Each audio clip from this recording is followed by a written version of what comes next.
গত সপ্তাহে আমরা ছিলাম মদিনাতে হিজরতের আগে সাহাবারা মক্কায় এসেছেন, তিনি কিছু লোকদেরকে দাওয়াত দিয়েছেন এবং প্রথম বায়াত হয়েছে আকাবা মিনার শেষ পাথরটা আমরা যেখানে মারি তার পাশে গোপনে তিনি কয়েকজনের সঙ্গে 7-8 জনের সঙ্গে সেখানে গোপনে কথাবার্তা বলেছেন এবং এক ধরনের শপথ নিয়েছেন তারা যে ইনশাআল্লাহ ইসলাম কবুল করে আল্লাহ নবী সাল্লাল্লাহু আলাইহি ওয়াসাল্লামকে মদিনাতে নিয়ে যাওয়ার জন্য তারা ব্যবস্থা করবেন।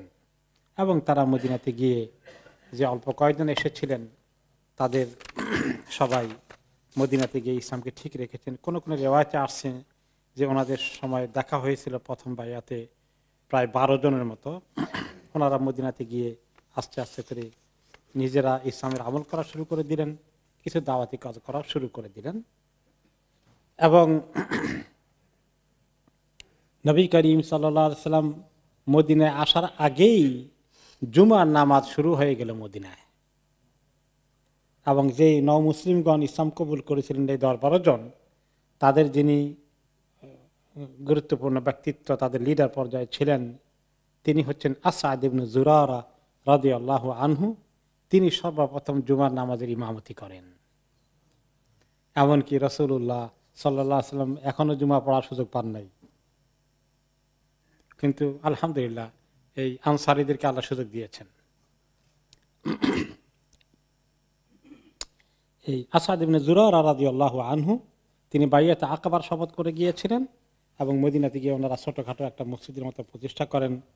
এই বিষয়ে বিস্তারিত রিওয়ায়াত এসেছে। আব্দুল্লাহ ইবনে কাব ইবনে মালিক রাদিয়াল্লাহু আনহু বলেন যে আমি আব্দুল্লাহ কাবের ছেলে, কাব হলেন সাহাবী, তিনি ওই আকাবার শপথের একজন। তিনি বলেন কুনতু কায়েদা আবি বাদামা যাহাবা বাসারু। নবী করিম সাল্লাল্লাহু আলাইহি ওয়াসাল্লামের ইন্তেকালের পরের ঘটনা, আমার আব্বা যখন চোখ চলে গেল, অন্ধ হয়ে গেলেন বুড়ো বয়সে কাব, আমি ওনাকে টেনে নিয়ে দিতাম। ওয়াকানা লা ইয়াসমাউ আল আযানা বিল জুমআতি ইল্লা ক্বালা রাহমাতুল্লাহি আলা আসাদ ইবনে জুরারা। যখনই, অনেক পরের ঘটনা এটা, যখনই জুমার আজান হতো তিনি শুধু বলতেন, তখনই জুমার আজান শুনেই আল্লাহ তাআলা আসাদ ইবনে জুরারাকে রহম করুন। কুলতু ইয়া আবাতি ইন্নাহু লা তু'জিবুনি সালাতুকা আলা আবি উমামা কুল্লামা সামি'তুল আযানা বিল জুমআ। যখনই জুমার আজান শুনেন আপনি শুধু আসাদ ইবনে জুরারার কথা তাকে উল্লেখ করে তার জন্য দোয়া করতে থাকেন। ব্যাপারটা কি? قال أي بني كان أول من جمع الجمعة بالمدينة في حرة بني بياضة। যে ওই জুমার আজান শুনলেই ওনার কথাটা মনে পড়ে, এই জন্যে উনি সর্বপ্রথম জুমার নামাজের ইন্তজাম করেছিলেন মদিনাতে বানি বায়াদা এলাকার মধ্যে।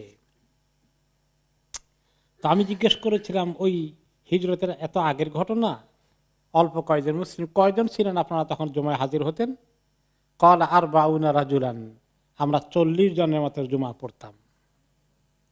তাহলে বোঝা গেল যে 12 জন বাইয়াতে আকাবার শপথ করেছেন, শুধু ওনারাই সীমাবদ্ধ ছিলেন না, ওনারা এসে আরো কিছু দাওয়াতি কাজ করেছেন এবং ইতিমধ্যে নাম্বার প্রায় 40 হয়ে গেছে, 40-এ পৌঁছে গেছে।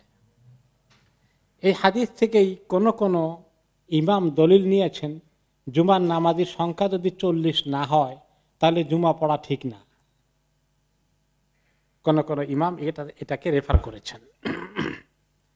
এটা সব ইমামরা একমত হন নাই, যে যেহেতু রাসূলুল্লাহ সাল্লাল্লাহু আলাইহি সাল্লাম ফিক্স করে দেন নাই যে এত কম জুমা হবে না, কাজেই এটা 40 হতেই হবে, এটা শর্ত নয়। তো এটা নিয়ে একটু ইখতিলাফ আছে, আপনারা জানেন। তো ওনারা জুমা শুরু করে দিয়েছেন, কিন্তু এদিকে রাসূলুল্লাহ সাল্লাল্লাহু আলাইহি সাল্লাম ওনার পরিকল্পনা এগিয়ে যাচ্ছেন।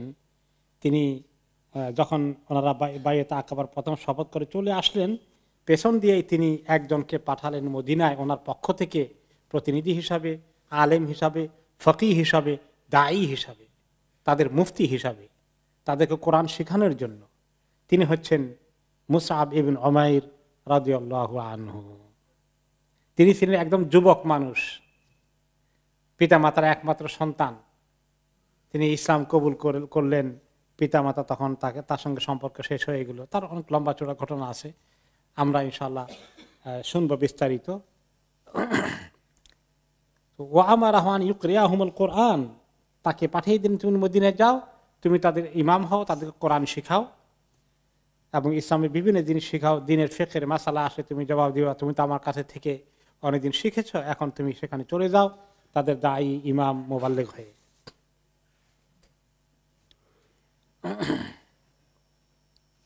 তিনি এসে আসাদ ইবনে জুরারা রাদিয়াল্লাহু আনহু ওনার মেহমান হলেন, ওনার তত্ত্বাবধানে তিনি সেখানে থাকলেন। এবং মুসআব ইবনে উমাইর রাদিয়াল্লাহু আনহু একজন সাকসেসফুল সার্থক দায়ী ছিলেন। ওনার দাওয়াতি কাজের এত বরকত হয়েছে মদিনায়, রাসূলুল্লাহ সাল্লাল্লাহু আলাইহি সাল্লাম মদিনায় আসার আগে ওনার দাওয়াতি কাজে প্রচুর লোক ইসলাম কবুল করে ফেলেছেন।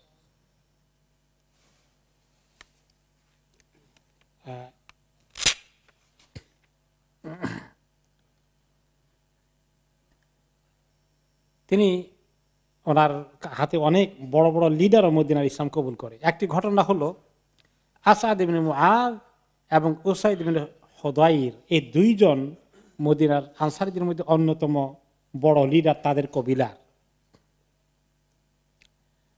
ওকে, একজন হচ্ছেন সাইয়্যিদ ইবনে আব্দুল আশার সাদ ইবনে মুআয, আরেকজন উসাইদ ইবনে হুদাইর। ওনাদের ইসলাম কবুল করার সাথে সাথে যেদিন ইসলাম কবুল করেন ওই দিনই ওনাদের কবিরার পুরো মানুষগুলো ইসলামে ঢুকে গেল। আর সেই কবিরার নাম ছিল আব্দুল আশহাল। শুধু তাদের কবিরার একজন বাকি ছিলেন, একজন ছাড়া বাকি কয়েকশো একদিনে ইসলাম কবুল করলেন। এই একজনের নাম হচ্ছে আল উসাইরেন, ওনার আরেকটি নাম হচ্ছে আমর ইবনে সাবিত। তিনি ইসলাম কবুল করেন নাই, তিনি শুধু ওহদের যুদ্ধে কবুল করেছেন। ওহদের দিন এতদিন অপেক্ষা করেছেন, তো ওরা ঘটনা একটু পরে আসবে। কিভাবে এই দুইজন লিডার ইসলাম কবুল করলেন এই ব্যাপারে রেওয়ায়েত এসেছে যে আসাদ ইবনে জুরারা, যিনি মুসলমানদের প্রথম লিডার ছিলেন মদিনায়, উনি মুসআব ইবনে উমাইরকে নিয়ে দাওয়াতি কাজ করছেন। তো দাওয়াতি কাজ করতে করতে তিনি বনি আব্দুল আশহাল, তাদেরই একটা উপগোত্র, এই গোত্রের কাছে আসলেন তাদেরকে দাওয়াত দেওয়ার জন্যে, এবং আরেকটি কবিলা দার বনি জাফর। অতঃপর তিনি বনি জাফরের কবিলার একটি বাগানের মতো আছে, ফার্ম বাড়ি, সেখানে ঢুকলেন। খেজুর বাগান আছে, পানি আছে, তারা সেখানে পানিটা কুয়া আছে, নাম করা কুয়ার নাম হলো বি'রু মারাক, এবং সেখানে ওনারা দুইজন গিয়ে বসলেন। তো ওনারা ঢুকার কারণে লোকেরা খবর পেয়ে ওই কবিলার বেশ কিছু লোক আসলো যে ওনারা আরেক জায়গা থেকে মেহমান এসছেন দুইজন, তো এসে কথা বলছেন। তো কথা মানে কি, দাওয়াতি কাজের শুরু করে দিচ্ছেন, লোকদেরকে নিয়ে যারা দাঁড়িয়ে আসছে তাদেরকে দাওয়াত দিচ্ছেন।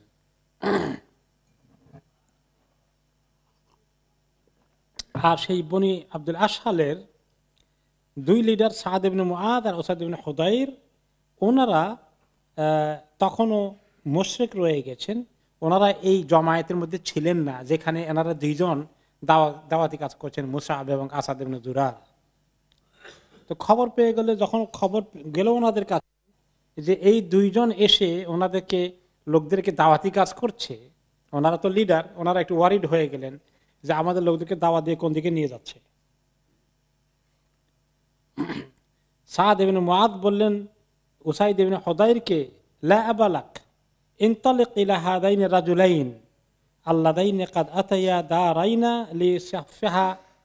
লিসাফফিহা দুআফাআনা ফাজজুরহুমা ওয়ানহাহুমা আন ইয়াতিয়া দারাইনা। শোনো, তুমি সাদ ইবনে মুআয বললেন উসাইদ ইবনে হুদাইরকে, যে শুনছো, খবর পাইছো, আমাদের ওই এলাকার ভিতরে গিয়ে ওই বাগান বাড়িতে বসে প্রচুর লোক তাদের ওখানে চলে যাচ্ছে এবং তাদের বক্তৃতা শুনছে, দাওয়াত পাচ্ছে, তোমার কি খবর আছে? তাদেরকে গিয়ে তুমি থামাও, তারা যেন আমাদের এখানে কোনো ডিস্টার্ব না করে, আমাদের লোকদেরকে কোনো উল্টাপাল্টা দাওয়াত না দেয়, এবং এখানে বিশৃঙ্খলা সৃষ্টি হয়ে যাবে, তাদেরকে দিয়ে নিষেধ করো যা তারা যেন কখন এখানে না আসে, বের করে দিয়ে আসো।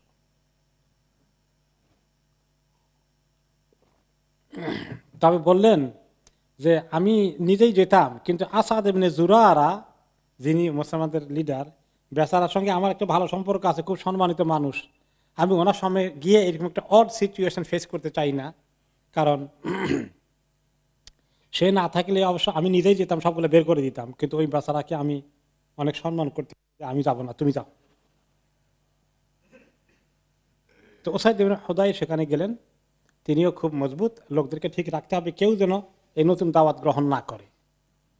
তিনি একটা ওনার বর্ষা হাতে করে আসলেন, খুব বীর দর্পে, তীব্র গতিতে। আসাদ ইবনে জুরারা দেখলেন যে ওইটা আসতেছে, ওসাইদ ইবনে হুদাইর আসতেছে, তার মতলব তো ভালো না, যে গতিতে আসতেছে হাতের মধ্যে বর্ষা নিয়ে, তার মানে আমাদেরকে সুবিধা করতে দেবে না। তো তিনি মুসা ইবনে ওমায়রকে বললেন, আসাদ ইবনে জুরারা দেখছেন ওই যে আসছে, হাদা সাইয়্যিদ কওমিহি ক্বাদ জাক, ওয়ানাদা বড় লিডার চলে আসছে, তো ফাস্তুকিল্লাহ ফীহি, আপনি আল্লাহর প্রতি তাওয়াক্কুল করে সত্য দাওয়াত দিতে হেজিটেশন করবেন না। আল্লাহ যে কথা বলতে বলছে ইখলাসের সাথে আপনি দাওয়াত দেন।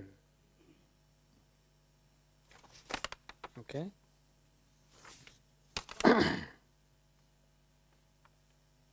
তো মুসআব বললেন ওনাকে, ইয়াজলিস উকাল্লিমু, আপনি চিন্তা করবেন না, যদি খালি একটু বসেন আমি ইনশাআল্লাহ কথা বলবো, ইনশাআল্লাহ আমার প্ল্যান আছে, দেখা যাক, আল্লাহর উপর তাওয়াক্কুল। ফাজা উসাইদ ফাওয়াকাফা আলাইহিমা মুতাশাম্মিতান, উসাইদ হাজির হয়ে গেলেন এবং দুইজনের চেহারার দিকে এমনভাবে তাকালেন, মানে তাকালে ভয় লাগার কথা আর কি, যে এখানে আসছো আমাদের লোকদের মধ্যে বিনা পারমিশনে, মানে খুব মেজাজ খারাপ করে, চেহারা একদম বিকৃতি। বললেন, মা জা বিকুমা ইলাইনা তুসাফিহান দুআফাআনা, কি উদ্দেশ্যে এখানে আসছেন? আমাদের অবুঝ লোকগুলো যারা বেশি বুঝে টুঝে না, তাদেরকে কোনটা উল্টা পাল্টা শিখাইতে আসছেন?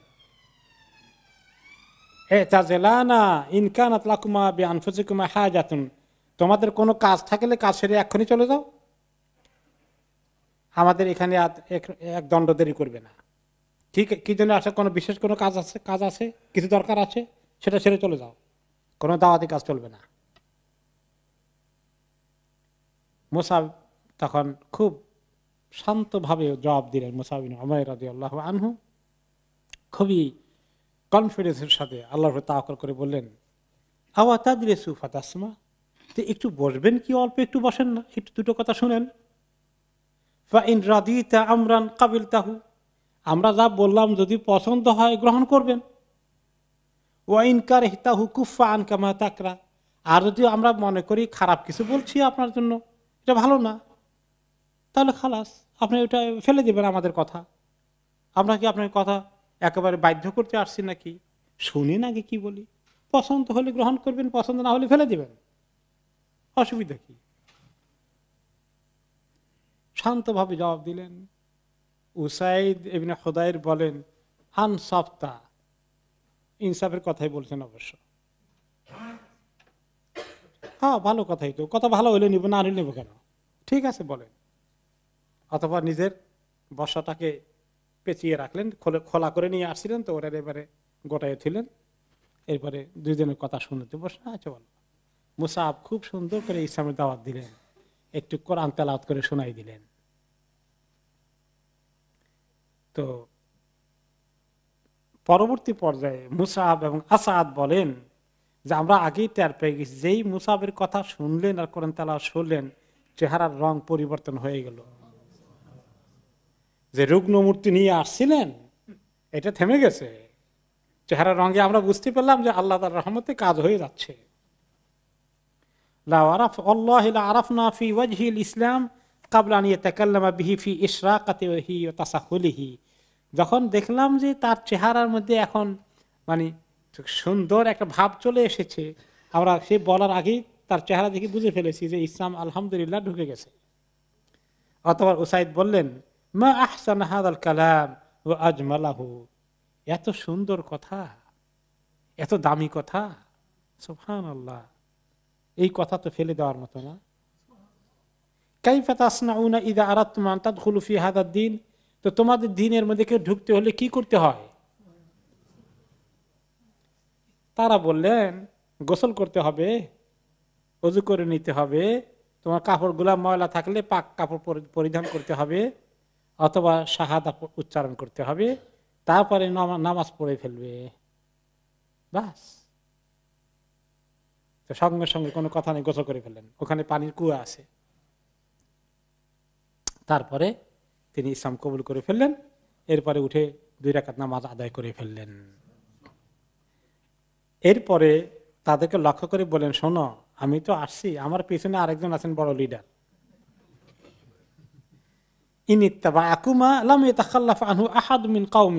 ওকে যদি রাজি করে ফেলতে পারো, তার কওমের একজনও বাকি থাকবে না, সব ইয়াদখুলুনা ফি দীনিল্লাহি আফওয়াজা।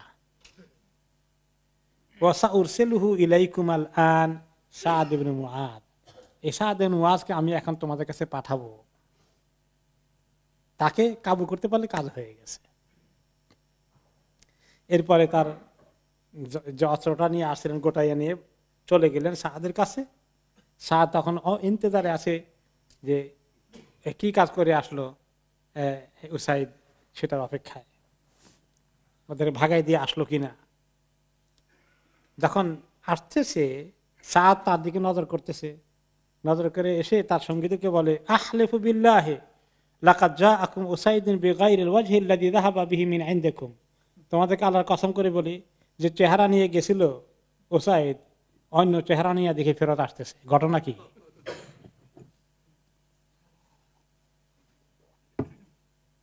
তারপরে উসাইদ যখন এসে থামলো, সাদ বলে যে কি করলা, কি করে আসে বলো।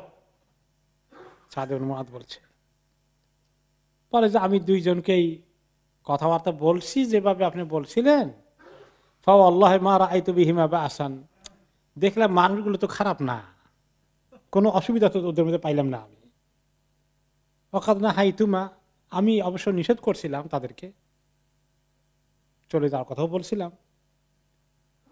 তারা বলল, নাফআলু মা আহবাবতা, তুমি চাইলে আমরা চলে যাবো। তারা অবশ্য আমার সঙ্গে কোনো বেয়াদবি করে নাই, আমার সঙ্গে তর্কাতর্কিও করে নাই, জোরাজুরিও করে নাই। আমি বললে তারা যাওয়ার জন্য রেডিও ছিল। ওয়াকাদ হুদ্দিসতু আন্না বনি হারিসা খারাজু ইলা আসাদ ইবনে জুরারা লিয়াকতুলুহ, তবে উনি খুব জ্ঞানের পরিচয় দিলেন উসাইদ, যে তারে কিভাবে কাবু করা যায়। নিজে দায়ী হয়ে গেছেন, দায়ী ইলাল্লাহ। শোনেন, ওই যে আসাদ ইবনে জুরারা যে একজন আসছে, যাকে বলছে যে তার সঙ্গে আমার একটা বিশেষ সম্পর্ক আছে, আমি তো তারে আর যাই ওখানে উল্টাপাল্টা বলতে পারি না।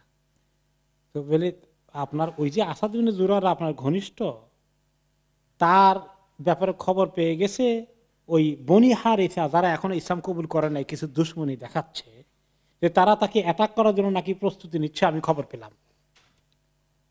আর আসলে ওই যিনি আপনার আসাদ ইবনে জুরারা, ইনি কিন্তু আবার এই যে লিডার সাদ ইবনে মুআদ, ওনার কিন্তু আসলে কাজিন, তিনি আরেক কবিলার লিডার, ইনি আরেক কবিলার লিডার, মামাতো বোন, ফুফাতো মামাতো ভাই। তো বলে যে ওই কবিলার লোকেরা তোমার মামাতো ভাই আসাদকে জুরারাকে অ্যাটাক করার জন্য প্রস্তুতি নিচ্ছে, কারণ তোমার যে খালাতো ভাই তারে সেই ডুবাইয়া তোমার বাণিজ্য শেষ করার জন্য তারা প্ল্যান করতেছে। তুমি কোন খবর নিয়ে অস্থির আছো? আস্তে করে ডাইভার্ট করে দিলে আরেক দিকে, ওদের বিরুদ্ধে খেপাই দিল। এখন তার দায়িত্ব হচ্ছে তার নিজের খালাতো ভাইকে রক্ষা করতে এগিয়ে আসা।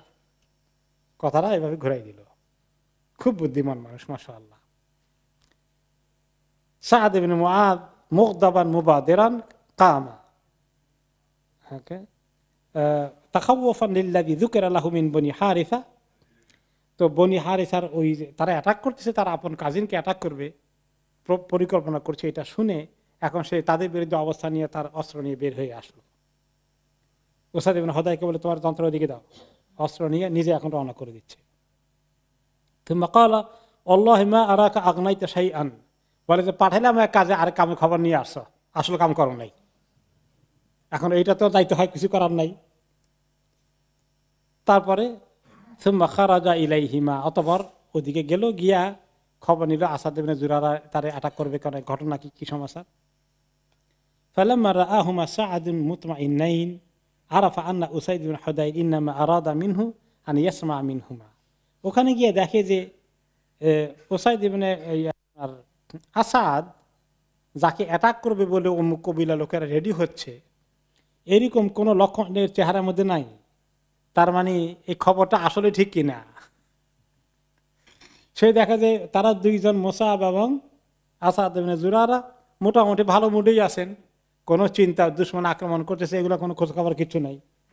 উনি বুঝতে পারছেন যে উসাইদ বিন হুদাইর এখানে একটা ট্রিক চালছে, তার জন্য ওনাকে এনাদের সামনে এনে হাজির করানোর জন্য বুদ্ধি এটা খেলছে। তো এখন উনি যখন দেখলেন যে এই ঘটনাতে এরকম কিছু অ্যাটাক করতেছে না, বরঞ্চ ওই বেটা এদের কথা শোনানোর জন্য পাঠাইছে, ওনার মেজাজ এবার খারাপ হয়ে গেল। দুইজনের দিকে খুব করে একেবারে ক্রোধের দৃষ্টিতে তাকালেন, রাগ গোসা করে। অথবা আসাদ ইবনে জুরারাকে বললেন, ইয়া আবা উমামা আমা আল্লাহি লাউলা মা বাইনি ওয়া বাইনাকা মিনাল কারাবা মা রুমতা হাদা মিন্নি। শোনা, তুমি যদি আমার কাজিন না হতা, হ্যাঁ, তাহলে আজকে তুমি এভাবে নিরাপদে এখান থেকে চলে যাওয়ার কথা ছিল না। আমাদের এলাকায় এসে এই ডিস্টার্বটা তুমি করতেছ, এই প্ল্যান করেছ। আতাকশা নাফি দারিনা বিমা নাকরাহ, আমাদের এলাকায় আমাদের এই সীমার মধ্যে ঢুকে তুমি এই একটা অন্যায় কাজের জন্য আমাদের এখানে বিশৃঙ্খলা সৃষ্টি করতে এসেছ। আমি তোমার কাছে এটা আশা করিনি। আসাদ বললেন এবার মুসাব ইবনে উমাইরকে, লাকাদ জাআকা আল্লাহু সাইয়্যিদু মান ওয়ারাইহি মিন কওমি, এই পুরো এলাকার কবিলা জনগণের বড় লিডার তো আসলেন। ইয়াত্তাবিকা লা ইয়াতাখাল্লাফু মিনহুম ইসনান, এই বেচারা যদি ইসলাম কবুল করে ফেলে আর কোন এক দুইজন পাওয়া যাবে না, দুইজন পাওয়া যাবে না যে তারা তার সঙ্গে দ্বিমত পোষণ করে, গোটা কবিলা চলে আসবে। দেখেন আল্লাহর উপর তাওয়াক্কুল করে একে কি করা যায় টার্গেট নিয়ে কিছু আল্লাহ তৌফিক দেন কিনা। মুসাব ইবনে উমাইর একই কথা বললেন সাদ ইবনে মুআদ লিডারকে, আওয়া তাকুদা ফাতাসমা, একটু বসেন না, দুটো কথা শুনুন না আগে। ফাইন রাদিতা আমরান ওয়া রাগিবতা ফিহি কাবিলতাহু, যদি বিষয়টা যা বলি আমরা যে বিষয় নিয়ে আসছি এটা যদি পছন্দের জিনিস হয়, আপনার ভালো লাগে, তাহলে কবুল করলেন। ওয়া ইন কারিহতাহু আযালনা মিনকা মা তাকরা, আর যদি আপনার কাছে খুবই খারাপ লাগে, খামাকে একটা খারাপ জিনিসটা আপনার উপর আমরা চাপিয়ে দেবো কেন? আমরা কখনো চাপিয়ে দেবো না এমন কোন জিনিস যেটা আপনি পছন্দ করবেন না। সাদ ইবনে মুআদ বলেন একই কথা, আনসাফতা, কথা তো ঠিকই বললেন, এটা তো ইনসাফের কথাই। অথবা তার অস্ত্রটাকে গুটিয়ে বসলেন। তো মুসাব ওনার কাছে শুরু করে দিলেন ইসলামের প্রেজেন্টেশন, দ্বীনি দাওয়াত দেওয়া শুরু করে দিলেন।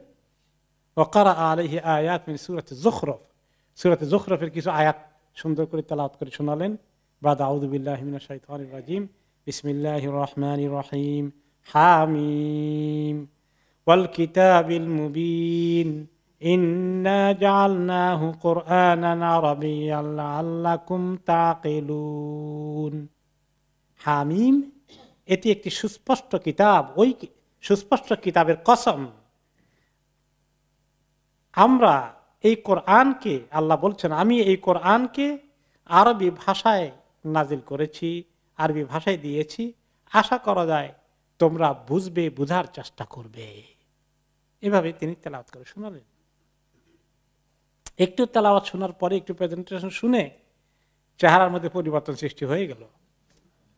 ওনারা দুইজন বলে যে চেহারাতে কিছু পরিবর্তন দেখা যাচ্ছে, যে তার ভিতরে ইসলাম ঢুকার আগে চেহারায় ফুটে উঠছে। একই কথা কিছুক্ষণ পরে বললেন, কাইফা তাসনাউনা ইযা আনতুম আসলামতুম, তোমরা ইসলাম কবুল করতে হলে কি করো? তখন বললেন একই কথা, গোসল করবে, ওযু করে নেবে, পাক সাফ হবে, তারপরে পাক কাপড় পরবে, আর শাহাদাতুল হক পড়বে, লা ইলাহা ইল্লাল্লাহু মুহাম্মাদুর রাসূলুল্লাহ পড়বে, তাই 2 রাকাত নামাজ পড়বে। তিনি সঙ্গে সঙ্গেই গোসল করে ফেললেন, কাপড়ে পরিবর্তন করলেন এবং নামাজ পড়ে ফেললেন। এরপরে তিনি তার অস্ত্রটা নিয়ে তার কওমের কাছে চলে আসলেন, আর পিছন দিয়ে উসাইদ বিন হুদাইরও ওনার সঙ্গে জয়েন করে দুইজন একসঙ্গে আসলেন। তখন ওনারা অপেক্ষা আছেন কওমের লোকেরা, এই তো গেছে, এবার কোনটা ঘটাই আসবে দেখা যাক। ফেরত আসতে দেখি লোকেরা বলা বলি করতেছে, আল্লাহর কসম, যে চেহারা নিয়ে আমাদের লিডার গেছিলেন চেহারা ওইটা নাই, আরেক চেহারা নিয়ে ফেরত আসছেন।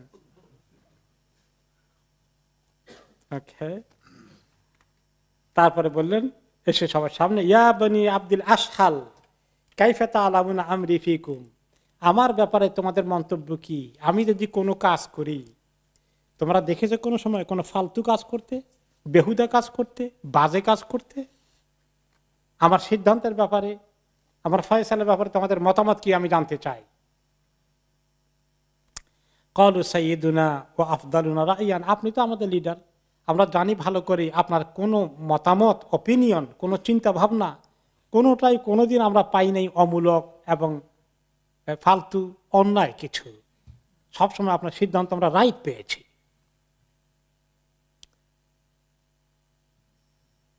এরপরে তিনি বললেন, ফাইন্না কালামা রিজালিকুম ওয়া নিসাইকুম আলাইয়া হারামুন হাত্তা তুমিনু বিল্লাহি ওয়া বিরাসূলিহি, তোমাদের সঙ্গে নারী পুরুষ যা আছো কারো সঙ্গে আমার কথা বলা হারাম যতক্ষণ না ইসলাম কবুল না করেছ। মানে কথা বলবো না এই কথা বুঝাইছি আর কি। হারাম মানে যে কথা বলা শরীয়তে দূষিত হারাম, ইসলাম কবুল করলে এইটা নয় যে আমি যতক্ষণ ইসলাম কবুল না করছে সবাই, আমি কারোর সঙ্গে কোনো কথাই বলবো না। সুবহানাল্লাহ, সবাই দলে দলে ইসলাম কবুল করলেন। একদম শুধুমাত্র থেকে কবুল করলেন না, উসাইর নামে এক ব্যক্তি যিনি আমর ইবনে সাবিত, তার ইসলাম কবুল করা বাকি থাকলো। এবং তিনি ওহদের যুদ্ধে যখন নবী করিম সাল্লাল্লাহু আলাইহি ওয়াসাল্লাম মদিনা এসেছেন, বদর হয়ে গেছে, ওহদ হলো, ওই সময় তিনি খবর পেলেন যে মক্কার কাফিরগণ মদিনায় অ্যাটাক করতে এসেছে এবং রাসূলুল্লাহ সাল্লাল্লাহু আলাইহি ওয়াসাল্লামকে সহ সবাইকে হত্যা করতে চায়। এই সময় ওনার ভিতরে একটা বিরাট জজবা কাজ করলো। তিনি নিজেই কালেমা পড়ে, ইসলাম পড়ে, অস্ত্র হাতে নিয়ে ওহদের ময়দানে চলে গেলেন এবং সেখানে গিয়ে তিনি ওই যুদ্ধেই তিনি শহীদ হয়ে গেলেন। এবং ওনার খবর নবী করিম সাল্লাল্লাহু আলাইহি ওয়াসাল্লাম পরে পেলেন। তিনি বললেন, ওয়ালাম ইসাল্লি লিল্লাহি সাজদান কাত্তু, বেচারা এই যে ইসলাম কবুল করলো এক ওয়াক্ত নামাজ পড়ারও তারা সুযোগ হয়নি। এই কাফের ছিল, মুশরিক ছিল, ইসলাম কবুল করেই ময়দানে চলে এসেছিলেন, শহীদ হয়ে গেলেন। রাসূলুল্লাহ সাল্লাল্লাহু আলাইহি ওয়াসাল্লাম বললেন, লোকটার কিসমত দেখো, এত অল্প আমল করলো, মানে কোনো নামাজও পড়তে পারলো না, হ্যাঁ, আর জান্নাতি হয়ে গেল, খুব সহজেই জান্নাত পেয়ে গেল। এরপরে মদিনাতে এইভাবে মুসআব ইবনে উমাইর রাদিয়াল্লাহু আনহু, আসাদ ইবনে জুরারা রাদিয়াল্লাহু আনহু ঘরে থেকে মদিনার বিভিন্ন কবিলাতে গিয়ে প্রচুর লোককে তিনি ইসলাম কবুল করালেন। মদিনায় এমন কোনো কবিলা বাকি থাকলো না, এমনকি প্রায় ঘর যেখানে একজন দুইজন অলরেডি ইসলাম কবুল করে ফেলেছেন। এইভাবেই করে মদিনার পরিবেশ তৈরি হয়ে যাচ্ছে। মদিনার লোকেরা ইসলাম কবুল করলো, বাকিরা এত জোরে বাধাও দিল না মক্কার মতো, তাই না? তো সবাই ইসলাম তখনও কবুল করেনি, কিন্তু বাধাও দিচ্ছে না এত জোরে সরে, আবার কবুলের পরিমাণটা বেড়ে যাচ্ছে। কিন্তু মক্কা এটা হচ্ছিল না। দুই জমিনের মধ্যে কিছু পার্থক্য আছে, তাই না? তো এটা আলোচনা করেছেন অনেক চিন্তাবিদগণ এবং যারা ঐতিহাসিক, তারা যেটা বলেছেন যে মক্কার লোকদের মধ্যে মদিনার লোকদের মধ্যে কিছু তবিয়তের ডিফারেন্স আছে। মদিনার লোকেরা কম্পারেটিভলি একটু নরম তবিয়তের লোক, আর মক্কার লোকেরা একটু বেশি রুক্ষ। আপনি এখনো দেখবেন মক্কার লোকদের সঙ্গে হজ ওমরা করতে গেলে মক্কার আচার ব্যবহার আর মদিনার আচার ব্যবহারে কিছু বেশ কম। হ্যাঁ, সুবহানাল্লাহ, এটা একবার ঐতিহাসিক সত্য।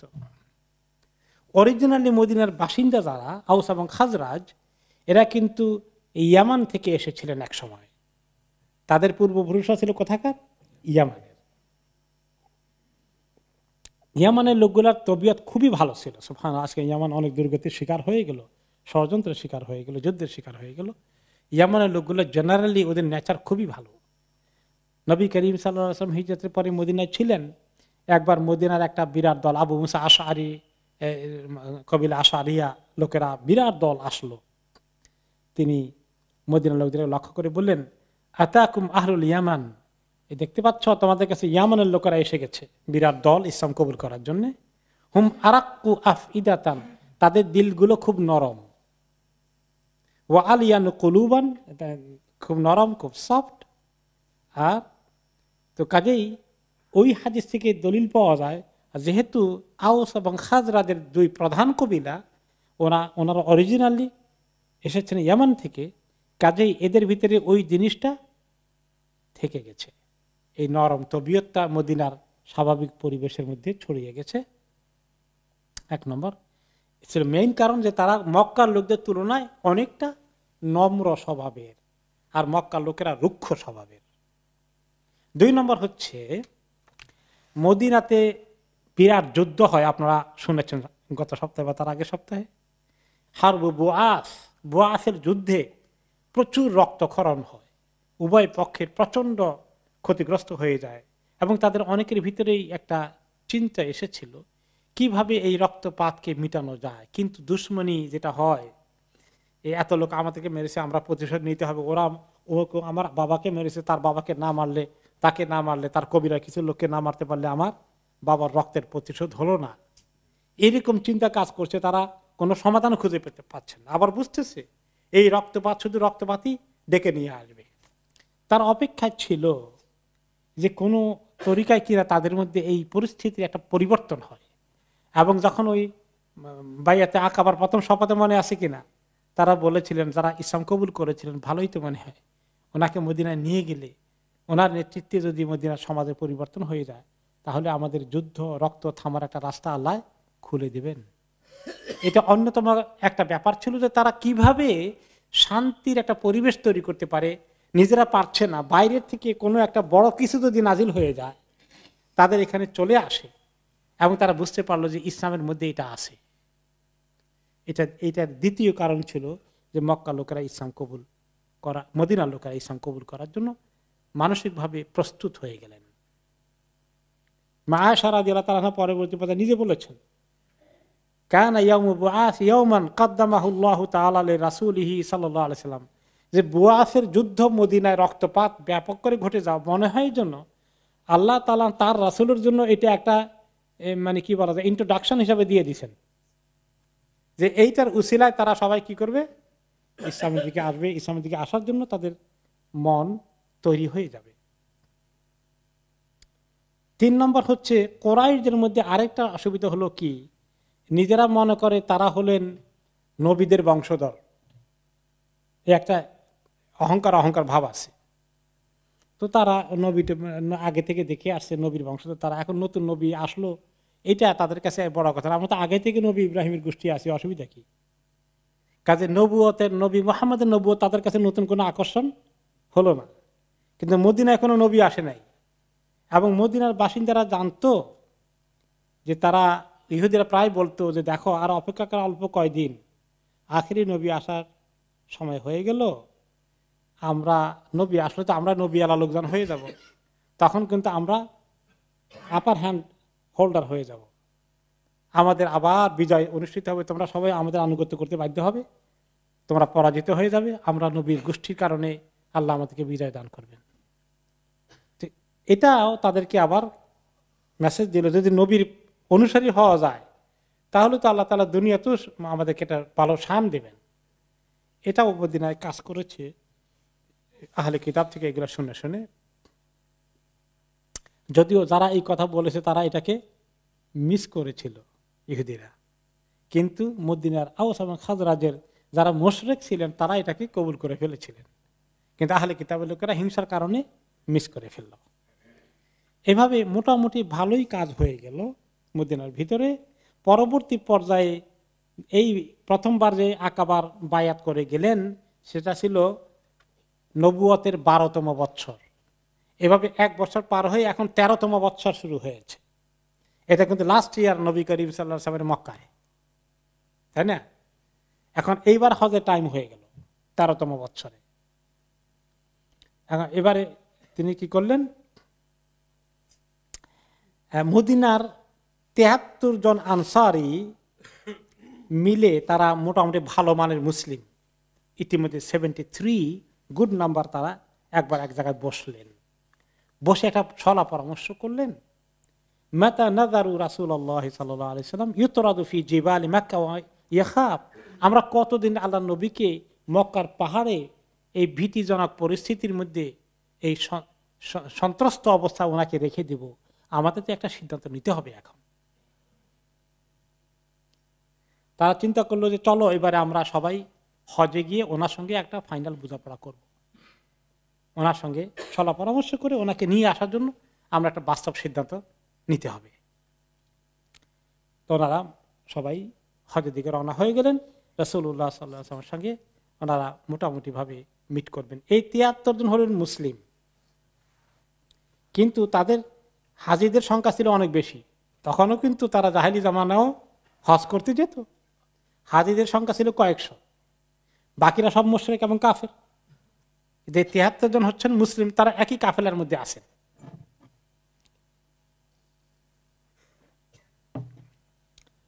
আর তারা নবী করিম সাল্লাল্লাহু আলাইহি ওয়াসাল্লামের সঙ্গে গোপনে দেখা করার জন্য চলে আসলো, লুকিয়ে লুকিয়ে দেখা করবে যাতে মুশরিক আর কাফেররা টের না পায়। গোপনে ওনারা মুসলিম কয়েকজন ৭৩ জন রাসূলুল্লাহ সাল্লাল্লাহু আলাইহি ওয়াসাল্লামের সঙ্গে মিট করবেন।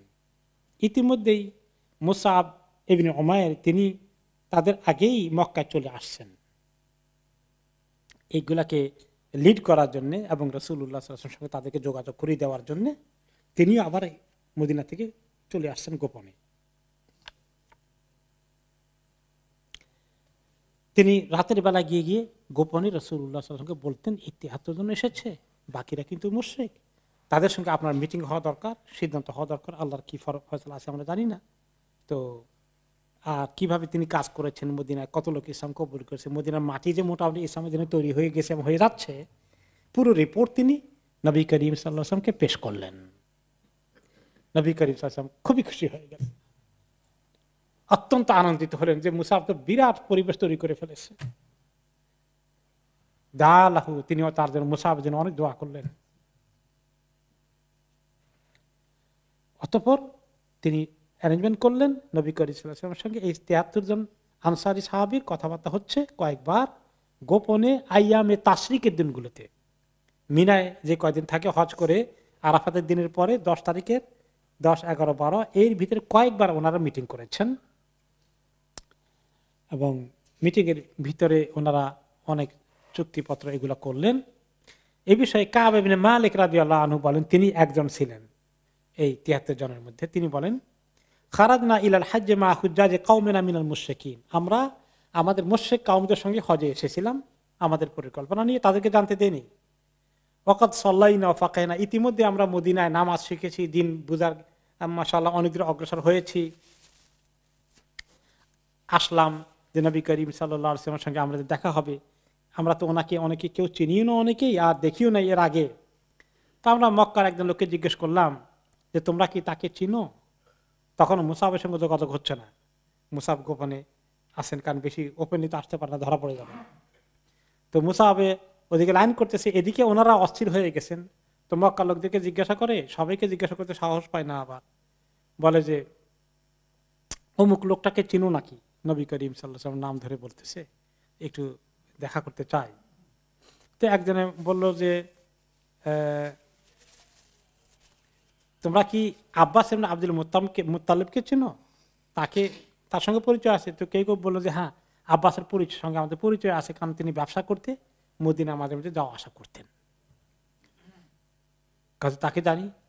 তখন বললেন যে যখন মসজিদ যাবে দেখবে যে আব্বাসের পাশেই যে লোকটা থাকে তিনি হচ্ছেন ওই লোক যাকে তোমরা তালাশ করো। আর আবু তালেব তো মারা গেছেন, এখন কিন্তু আসলে নবী করিম সাল্লাল্লাহু আলাইহি ওয়াসাল্লামের সমবয়স্ক, একটু বরঞ্চ 1 বছরের বড় বোধ হয়। তারপর উনি এখন ওনার একদিক থেকে ফ্রেন্ড, বন্ধুর মতো, আরেক দিক থেকে চাচা, আরেক দিক থেকে একান্ত শুভাকাঙ্ক্ষী। আর আব্বাসকে আবার মক্কা সবাই খুব সম্মান করে, এই জন্য ওনাকে তিনি একলা নবী করিম সাল্লাল্লাহু আলাইহি ওয়াসাল্লামকে ছাড়েন না। তখনও কিন্তু তিনি ইসলাম কবুল করেন নাই আব্বাস, ওই আবু তালেবের মতো ওনাকে হেল্প করতেছে, সাহায্য করছেন। বলে যে আমি দেখেছি ওই জায়গায় যাও, ওইখানে আব্বাসের সঙ্গে উনি বসা আছেন, আব্বাসের পাশে যে লোকটা ওইটাই হলেন মুহাম্মদ। কাব ইবনে মালিক বললেন, আমরা গেলাম মসজিদে গিয়ে ওনাকে খুঁজে বের করলাম, দেখি যে হ্যাঁ ওই তো আব্বাস আছেন, ওনার পাশে যে লোকটা আছে চেহারা দেখে বুঝছি উনি আল্লাহ নবী হবেন। সালাম দিলাম, কথাবার্তা বললাম। তারপরে নবী করিম সাল্লাল্লাহু আলাইহি ওয়াসাল্লাম আবার জিজ্ঞাসা করলেন, আব্বাসকে চিনেন নাকি এই দুজনকে? উনি তো আবার নিজের সিকিউরিটির ব্যাপারে কিছু খেয়াল করতে হয়। তা আব্বাস রাদিয়াল্লাহু আনহু বললেন, হ্যাঁ দান রাজুলানি মিনাল খাজরাজ, এরা খাজরাজ কবিলার লোক। একজনের নাম হচ্ছে আল বারা ইবনে মারুর, তিনি তার কওমের মধ্যে অত্যন্ত নামকরা একজন লোক। আরেকজন হচ্ছেন কাব ইবনে মালিক, যিনি আমাদেরকে বর্ণনা করতেছেন এই ঘটনা। এই দুইজন আমি ভালো করে চিনি। তো আমার নাম বলার সঙ্গে সঙ্গে কাব বলেন, আমার নাম যখন আব্বাস বললেন, রাসূলুল্লাহ সাল্লাল্লাহু আলাইহি ওয়াসাল্লাম বললেন, ফাওয়াল্লাহি মা আনসা কাওলা রাসূলিল্লাহ আশ-শাইর, আমি ভুলবো না। আমার নাম বলার সঙ্গে সঙ্গে রাসূলুল্লাহ সাল্লাল্লাহু আলাইহি ওয়াসাল্লাম বলেন, ওই যে কবি কাব, ওই কবি নাকি, ওই কাব নাকি? উনি যে আমার কথা এদ্দুর জানছেন, আমার নামটা অ্যাড করেছেন কবি হিসাবে, আমার জন্য এটা একটা বিরাট গর্বের বিষয়, আমি কোনোদিন জীবনে ভুলবো না। বলে যে হ্যাঁ ওই কবি কাব। অতঃপর কথা হলো, তিনি বললেন যে ঠিক আছে হজে যান, পরে আকাবার মধ্যে আইয়ামে তাশরিকে দেখা হবে। হজ শেষ হয়ে গেল, আমরা তারপরে যখন ওনার সঙ্গে আমরা যে রাতে অ্যাপয়েন্টমেন্ট করা ছিল দেখা করলাম, এবং আমরা এভাবে আসলাম যে আমাদের যারা মুশরিক ছিল তাদেরকে আমরা বললাম, কোন ইয়াজাবের ইন্নাকা সাইয়্যিদু মিন সাদাতিনা শরীফ মিন আশরাফিনা ওয়া ইন্না নারগাবু বিকা আম্মা আনতা ফিহি আন তাকুনা হাতাবান লিন-নারি গাদান। তিনি বলেন যে আমাদের মধ্যে এই মুশরিকদেরকে সহকারে যে কাফেলা নিয়ে আসছে, এই কাফেলা যিনি লিডার ছিলেন আমাদের, তিনি হচ্ছেন আবু জাবের। তিনি আসলে আমাদের কবিলার অন্যতম লিডার। তো চিন্তা করলাম আমাদের লিডারটাকে বাগানো যায় কিনা। কাব নিজে বলেন যে আমি ওনাকে বললাম যে আপনি আমাদের অত্যন্ত সম্মানিত লিডার, জ্ঞানী মানুষ, আমরা যে জিনিসটা আমাদের জন্য কল্যাণকর মনে করি আপনার জন্য তাই কল্যাণকর মনে করি। আমরা চাই না যে আগামীকাল আপনি জাহান্নামের আগুনে জ্বলেন। আপনি ইসলাম কবুল করেন, এই মুহাম্মদ সাল্লাল্লাহু আলাইহি ওয়াসাল্লাম এখানে নবী আছেন, তার সঙ্গে আমরা দেখা করি। ওনাকে দাওয়াত দিয়ে ফেললাম, তিনি আলহামদুলিল্লাহ কবুল করে ফেললেন এবং রাসূলুল্লাহ সাল্লাল্লাহু আলাইহি ওয়াসাল্লামের কাছে দেখা করতে রাজি হয়ে গেলেন। অতঃপর আমরা রাতের চলে গেলাম আমাদের ক্যাম্পের মধ্যে। রাতের যখন শেষ 3 ভাগের 1 ভাগ সবাই ঘুমিয়ে গেছে, তখন আমরা ওই গোপন অ্যাপয়েন্টমেন্টে রাসূলুল্লাহ সাল্লাল্লাহু আলাইহি ওয়াসাল্লামের সাথে দেখা করতে আসলাম। এমনভাবে হাঁটলাম যেভাবে উট পাখি হাঁটে। উট পাখি কেমনে হাঁটে? এরকম করে হাঁটে, কোনো আওয়াজ নাই, কেউ যেন টের না পায়, যে এত আস্তে আস্তে হাঁটলাম। যদি বাকি মুশরিকরা টের পেয়ে যায় তো সমস্যা হয়ে যায়। মক্কার কাফেররা টের পেলে তো খবর আছে। খুব আস্তে আস্তে হাঁটলাম। এরপরে ওনার সঙ্গে আমাদের দেখা হয়ে গেল। আমরা এই 73 জন এবং এই 73 জনের মধ্যে বা 74 জনের মধ্যে প্রায় আমরা অনেকেই ছিলাম খুব নাম করা ব্যক্তিত্ব। শুধুমাত্র একজন মহিলা ছিল আর কিছু যুবক ছিল। যাই হোক, আমরা নবী করিম সাল্লাল্লাহু আলাইহি ওয়াসাল্লামের সঙ্গে দীর্ঘ আলোচনা হলো। হওয়ার পরে আলোচনার শুরুতে আব্বাস রাদিয়াল্লাহু আনহু বললেন, তিনি নবী করিম সাল্লাল্লাহু আলাইহি ওয়াসাল্লামকে একলা আসতে দেননি। রাসূলুল্লাহ সাল্লাল্লাহু আলাইহি ওয়াসাল্লাম সবকিছু ওনার সঙ্গে শেয়ার করতেন। আব্বাস কিন্তু তখনও মুসলিম না, কিন্তু চাচার ভাতিজার জন্য কি করতে হবে সব কাজে তিনি একদম এক পায়ে খাড়া। ওকে, তিনি নিজে হাজির হয়ে গেলেন চুক্তির মধ্যে। ওকে ওকে আব্বাস রাদিয়াল্লাহু আনহু ওখানে আসলেন, এসে দেখলেন হাউলাই কওমুন লা আরিফুহুম হাউলাই আহদাথ, যে কিছু লোক তো আমি চিনি না, এরা তো খুব যুবক প্রকৃতির লোক, মানে এদেরকে ট্রাস্ট করা যায় কিনা, কোন খবর তারা পাস করে দেয়। আবার ওনারা সান্ত্বনা দিলেন যে না ঠিক আছে ইনশাআল্লাহ এরা সবাই কমিটেড লোকজন। কাব বুঝাই দিলেন। এরপর আব্বাস বললেন, ইয়া মাশারাল খাজরাজ, ওকে ইন্না মুহাম্মাদান মিন্না হাইসু কাদ আলিমতুম।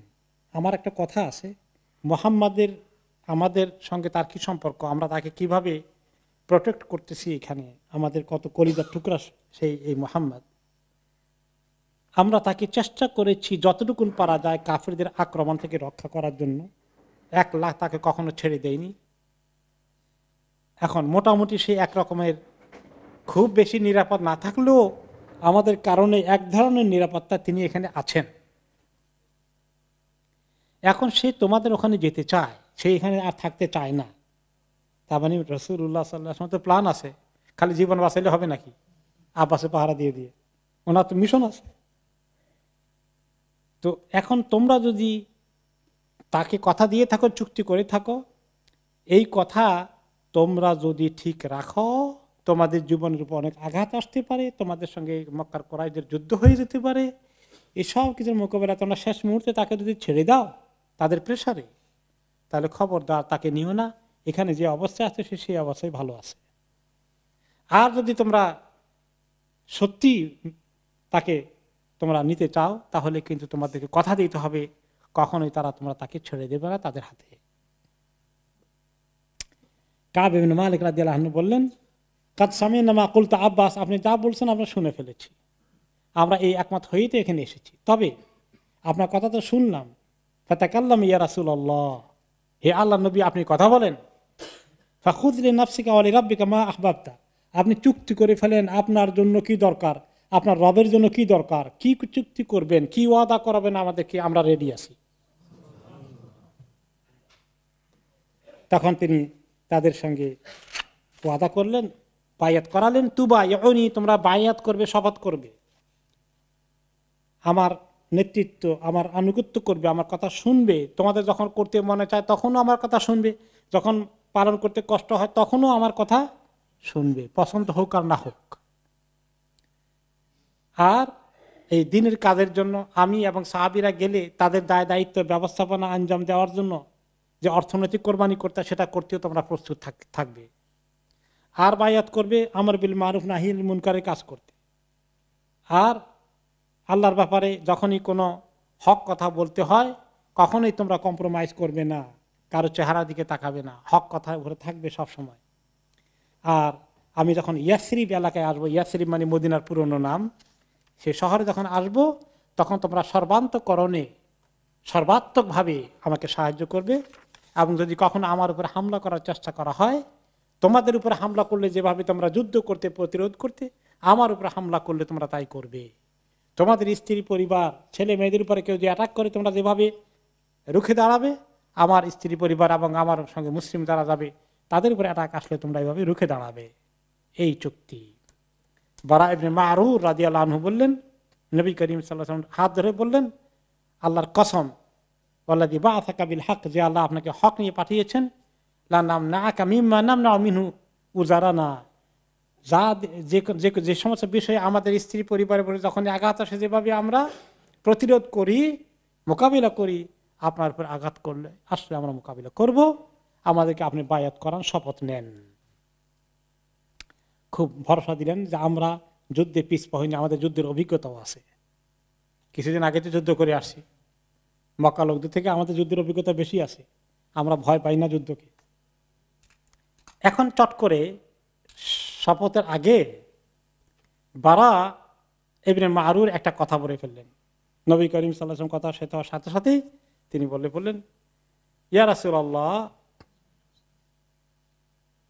ওকে না, আবুল হাইসাম নামে এক লোক, আবু হাইসাম তিহান নামে এক লোক যখন বারা কথাটা বলতেছে নবী করিম সাল্লাল্লাহু আলাইহি ওয়াসাল্লামের সঙ্গে, সে পট করে ওনার কথা শেষ না হতে বলে বসলো, ইয়া রাসূলুল্লাহ, ইন্না বাইনানা ওয়া বাইনা রিজালি আল ইয়াহুদি হিবালান, আমাদের সঙ্গে মদিনার ইহুদিদের একটা চুক্তি আছে, তারা আমাদের সঙ্গে একমত হবে, যুদ্ধের আক্রমণ হয়ে গেলে আমরা তাদের বিরুদ্ধে যাব না, তারা আমাদের বিরুদ্ধে যাবে না। ওয়া ইন্না কাতিউহা, আপনার সঙ্গে এই এগ্রিমেন্ট করতে গেলে কিন্তু এটা কাট অফ হয়ে যেতে পারে। ফাহাল আসাইতা ইন্নাহনু ফাআলনা যালিকা সুম্মা আযহারাকাল্লাহ, এক পর্যায়ে যদি এমন হয় যে আল্লাহ তাআলা আপনাকে বিজয়ী করেন, মদিনায় আপনার সবকিছু প্রতিষ্ঠা হয়ে যায়, তখন কি আপনি আমাদেরকে ফেলে মদিনায় আবার আরেক দিকে রওনা হয়ে যাবেন কিনা? আর ইহুদিদের সঙ্গে যদি আমাদের সম্পর্ক নষ্ট হয়ে যায়, তখন তো আমরা মিত্রহীন হয়ে পড়ব, তখন আমাদের কি উপায় হবে? আমাদেরকে ফেলে চলে যাবেন আপনার কাজ সেরে গেলে, আমাদেরকে একা ছেড়ে দিয়ে? নবী করিম সাল্লাল্লাহু আলাইহি ওয়াসাল্লাম হাসলেন, তার কথা শুনে মুচকি হেসে দিলেন, বললেন, বালিদ্দাম আদ্দাম ওয়াল হাদম ওয়াল হাদম। তার অর্থ হচ্ছে, আরবরা বলে যে আমার রক্ত তোমার রক্ত, তোমার রক্তে আঘাত আসলে আমার রক্তে আঘাত আসলো, হ্যাঁ, আর তোমার উপরে যদি কেউ অ্যাটাক করে আমার উপরে অ্যাটাক করা হয়ে গেল। এই কথাটা আরব দেশে প্রচলিত ছিল, তিনি ওই কথাই উচ্চারণ করলেন যে তোমার উপর অ্যাটাক মানে আমার উপরে অ্যাটাক, এইভাবে আমি নেব, আমি কোনোদিন তোমাদেরকে ছেড়ে আসবো না। ওকে, উহারিবু মান হারাবতুম উসালিমু মান সালামতুম, তোমরা যাদের সঙ্গে যুদ্ধ করবে আমরাও তোমাদের সঙ্গে পক্ষ হয়ে তাদের সঙ্গে যুদ্ধ করব। তোমাদের সঙ্গে যাদের মৈত্রী স্থাপন হবে, মিত্রতা স্থাপন হবে, আমরাও তাদের সঙ্গে মিত্রতা করব, দুশমনী করব না, এই কথা দিয়ে ফেললেন। এতপর বারা ইবনে মারুর রাদিয়াল্লাহু আনহু বললেন, ইবসুত ইয়াদাকা ইয়া রাসূলুল্লাহ নুবাইয়াকা, আপনার হাত প্রসারিত করেন ইয়া রাসূলুল্লাহ, আমরা এখন বায়াত করি। ওনারা বায়াত করে ফেললেন।